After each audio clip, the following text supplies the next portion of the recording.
friends, it's Maddie. Welcome back to day 4 of Bookmas. Okay, so today we are going to be talking about 5-star predictions. So, I've never done this video before, but I am very excited. Basically, I'm going to tell you 10 books that I think I'm going to rate 5 stars. Hopefully, I read all of these next year at some point, hopefully early, and then I can do an update video and we can make a brand new list. So this is my 10 for right now.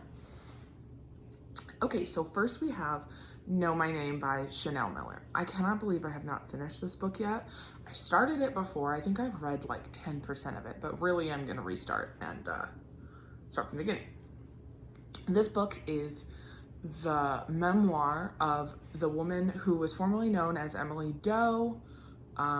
She was she was the woman who was raped by Brock Turner.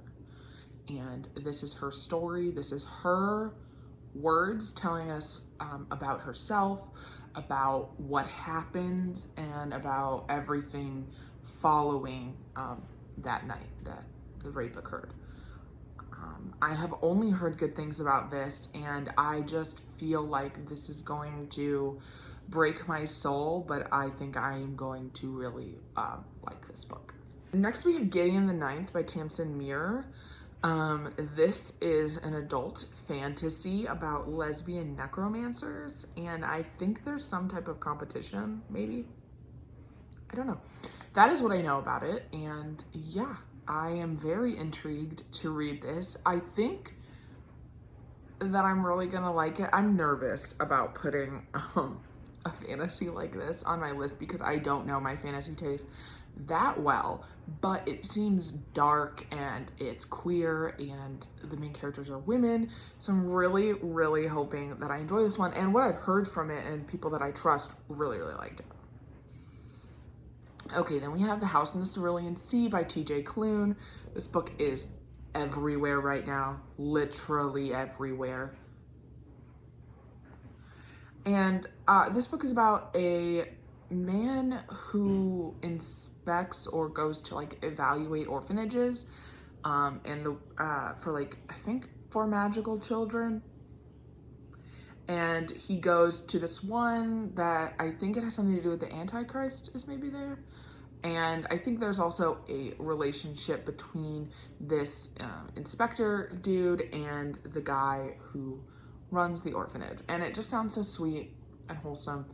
And the cover's beautiful. So yeah, I really think I am gonna love this one. It just seems sweet. And I have seen people from all over BookTube who read all different sorts of things just adore this book. So I think that it's a pretty fair shot that I will too. Then we have Fantastic Land by Mike Bakoven. This is a book I already should have read. This was on my 20 in 2020, but that list, number one, that list was the first video I made for this channel, and I definitely did not have my reading taste as down as I do now, and also 2020 happened. So I didn't read all the books that I thought I was gonna read. I ended up reading other things. So this book is about, it's basically a recounting of this event that happened at a theme park in Florida after it was shut down, I think because of a hurricane, or there was some reason where basically a bunch of people were trapped in this theme park for like 30 days, and I think everything went to shit.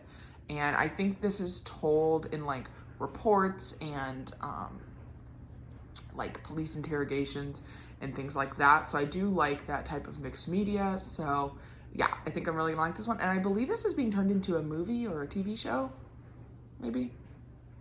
I can't remember. Then we have Horrid by Katrina Leno, and can we just admire that cover? Oh my gosh. This is about a girl and her mother who I think moved back to her mom's childhood home, and there's something weird and creepy and eerie about it. Just the way that this book has been talked about makes me really, really want to read it and think that I'm really gonna love it. It seems like it deals with mental health a little bit, and it's dark. Yeah, I'm just really excited to read this one. Okay, then we have Sleep by C.L. Taylor. This is an isolated close circle mystery that Mara from books like Whoa has recommended. It's basically all these people go to this place and they slowly start dying. She is the queen of isolated close circle mysteries, so I trust her opinion on them, and she talks very highly of this one. So I do really think I'm going to enjoy this. Yes, please. Okay, next we have My Dark Vanessa by Kate Elizabeth Russell. This is a dark book. There's a lot of dark books in this list. Oh my gosh, what a surprise. This book is about this now woman who had a relationship with her teacher when she was 15, and I guess she never saw it as predatory or bad. She saw it as like real love or whatever.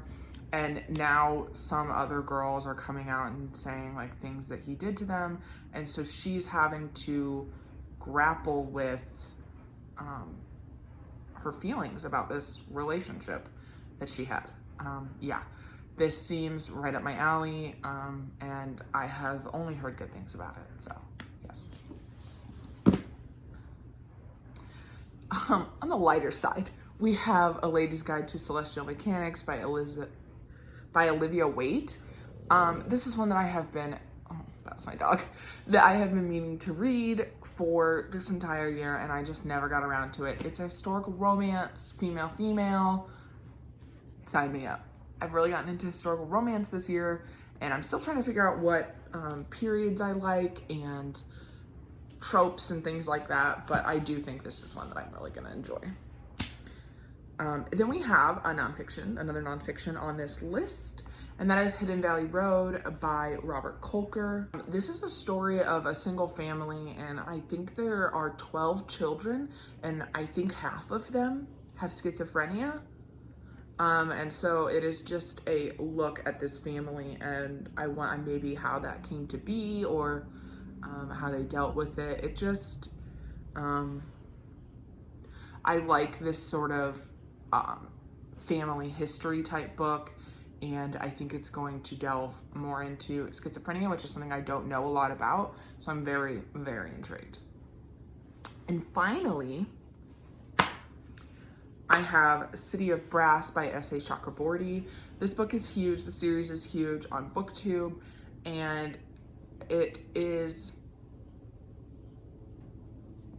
about a girl who is a thief, and then she meets a djinn, and it kind of goes from there.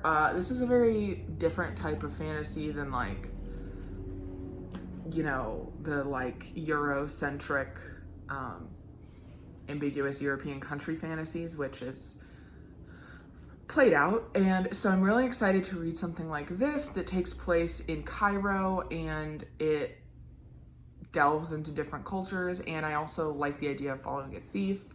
So we shall see. Everyone I've seen read this has really, really loved it. So, okay, so those are 10 books that I think I'm going to give 5 stars in 2021. Let me know if you've read any of these books, and if you have, what you thought of them. And give this video a thumbs up if you enjoyed this. And please subscribe down below if you want to see more from me. You can see the rest of the days of Bookmas and what comes after that in 2021. Thank you so much for watching, and I will see you next time. Bye.